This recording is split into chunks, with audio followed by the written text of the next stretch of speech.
Hello guys, कैसे हैं आप लोग। स्वागत है आपका हमारे YouTube channel basic education learner पे। सो गाइस, जूलॉजी का जो है वो हमारा चैप्टर 5 है और जो कि यूनिट फर्स्ट में आता है सेकंड सेमेस्टर का। सो इसमें हमारा चैप्टर है गुणसूत्र।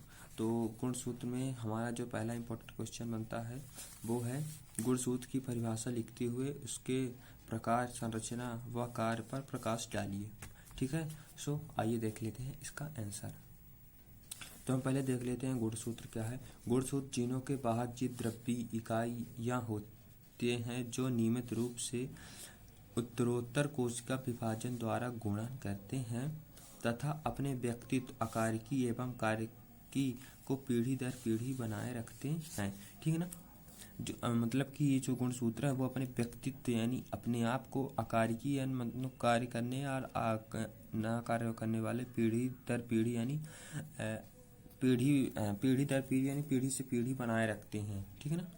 एंड इसके प्रकार, तो दोस्तों इसके प्रकार देख लेते हैं गुणसूत्र के। ये 4 प्रकार के होते हैं जिसमें से पहला है ढीलोसेंट्रिक, ठीक, जिसको इंग्लिश में बोलते हैं टेलोसेंट्रिक। ठीक है। इसमें से ऐसे गुणसूत्रों में केवल एक ही भुजा होती है तथा सेंट्रोमियर भुजा के अग्रभाग में स्थित होता है। ठीक ना, मतलब आगे के भाग में स्थित होता है। इस प्रकार के गुणसूत्र विरले होते हैं। ये सामान्यतः प्रोटोजोआ जंतुओं में पाए जाते हैं। ठीक ना। ये हमारा पहला प्रकार हो गया। देखते हैं नेक्स्ट। तो हमारा नेक्स्ट है एक्रोसेंट्रिक। ऐसे गुणसूत्र क्षण के आकार के होते हैं जिसकी एक भुजा अत्यधिक लंबी व दूसरी छोटी होती है। मतलब कि एक भुजा लंबी यानी बड़ी होती है और एक छोटी होती है। ठीक ना। ये हमारा दूसरा प्रकार हो गया। देखते हैं तीसरा। तो दोस्तों गुणसूत्र का तीसरा प्रकार है सब मेटासेंट्रिक। ठीक है। इसमें से ऐसे गुणसूत्रों की दोनों भुजाएं असमान लंबाई की होती हैं तथा सेंट्रोमियर दोनों भुजाओं के मध्य लेकिन सब मीडियन होता है। ठीक। एनाफेज अवस्था में ये गुणसूत्र अंग्रेजी के एल या जे अक्षरों के समान दिखाई देते हैं। ठीक है ना। इनका जो एनाफेज अवस्था यानी एनाफेज एक अवस्था है उसमें इनका गुणसूत्र जो है वो अंग्रेजी के कैपिटल एल और कैपिटल जे अक्षर में होते हैं। ठीक है, दिखाई देते हैं। एंड हमारा लास्ट है 4th नंबर मेटासेंट्रिक। ऐसे गुणसूत्र एनाफेज अवस्था में अंग्रेजी के अक्षर भी के आकार के दिखते हैं जिसकी दोनों भुजाओं की लंबाई समान होती है। सेंट्रोमियर इन दोनों भुजाओं के मध्य स्थित होता है। ठीक ना। आगे, ये गुणसूत्र उभयचर जंतु में पाए जाते हैं। ठीक है। ये हमारा प्रकार हो गया। अब हम इसकी संरचना देख लेते हैं। सो गाइस, अब हम इसकी संरचना को देख लेते हैं। इसमें लिखा हुआ है गुणसूत्र का प्रकाशित सूक्ष्मदर्शी की अध्ययन करने पर इसमें निम्न भाग दिखाई देते हैं। ठीक है ना। इसकी संरचना जो है उसमें निम्न भाग यानी कि जो नीचे लिखा हुआ है मैं आपको दिखाता हूँ, जिसमें से पहला है पेलिकल। ठीक ना। पहला भाग है पेलिकल। गुणसूत्र का सबसे बाहरी आवरण पेलिकल कहलाता है। गुणसूत्र का जो सबसे बाहरी यानी सबसे बाहर का आवरण या परत होता है वो पेलिकल कहलाता है। यह पतला झिल्लीनुमा आवरण होता है एवं नॉन जेनेटिक पदार्थ का बना होता है। ओके। एंड नेक्स्ट है सेकंड भाग। तो दूसरा हमारा बनता है मैट्रिक्स। पेलिकल के अंदर एक द्रव्य में पाया जाता है जिसे मैट्रिक्स कहते हैं। ये जो मैट्रिक्स है वो पेलिकल के अंदर है ना, जो गुणसूत्र का बाहरी आवरण में पेलिकल होता है उसके एक द्रव्य में पाया जाता है जिसे मैट्रिक्स कहते हैं। ठीक ना। एंड थर्ड है क्रोमोनिया है ना। मैट्रिक्स में स्थित धागेनुमा रचना के रूप में विभक्त दिखाई देता है। गुणसूत्र का इलेक्ट्रॉन सूक्ष्मदर्शी से अध्ययन करने पर पता चलता है कि गुणसूत्र के तरफ किसी प्रकार का आवरण नहीं पाया जाता है तथा गुणसूत्र इलेक्ट्रॉन सूक्ष्मदर्शी के अनुसार निम्न भागों में मिलकर बना होता है। ठीक, तो समझ गए होंगे आप। सो आप इसको लिख लीजिए। एंड ये जो उसके निम्न भाग मतलब क्रोमोनिया है उसके भी भाग होते हैं, उसको भी हम देख लेते हैं। क्रोमोनिया के अंदर जो होता है भाग, उसमें से पहला भाग का नाम क्रोमोनिया है, मतलब उसके तहत इसको नाम दिया गया यानी क्रोमोनिया।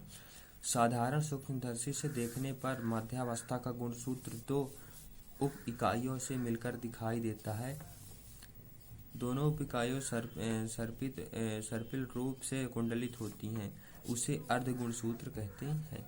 ठीक है, एक अर्ध गुणसूत्र में दो या अधिक क्रोमोनिमेटा हो सकते हैं। इन्हें क्रोमोनिमेटा नाम सन 1912 में बेजादोसी द्वारा दिया गया। क्रोमोनिमेटा आपस में वलयित होते हैं। वलयीकरण दो प्रकार के होते हैं, ठीक है ना। अब इसमें भी दो प्रकार हैं, जिसमें से पहला है प्लेक्टोनिमिक वलयीकरण।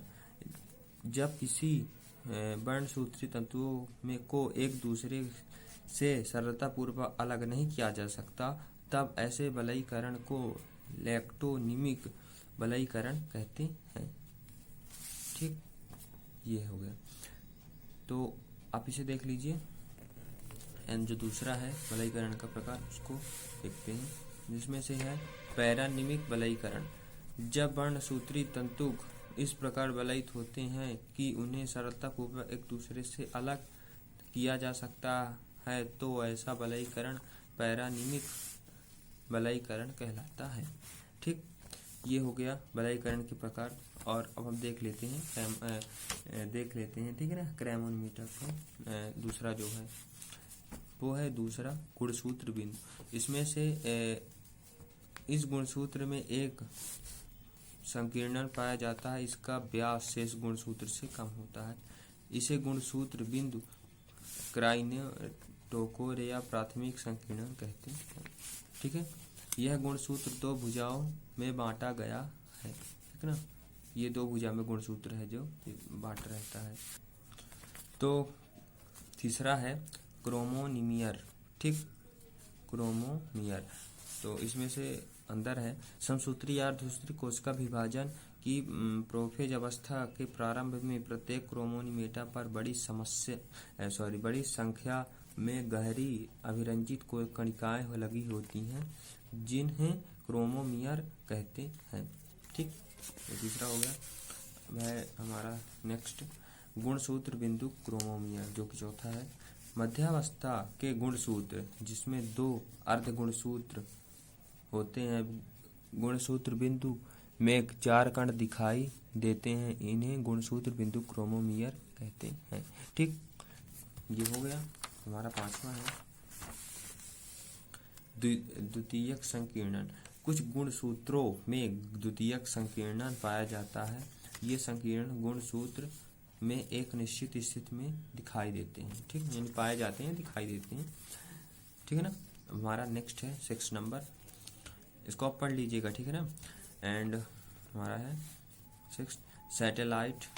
ठीक, गुणसूत्र का द्वितीयक संकीर्णन के आने वाला भाग सैटेलाइट कहलाता है। ये गोल, लंबा या घुंडी नुमा होता है, ठीक है ना।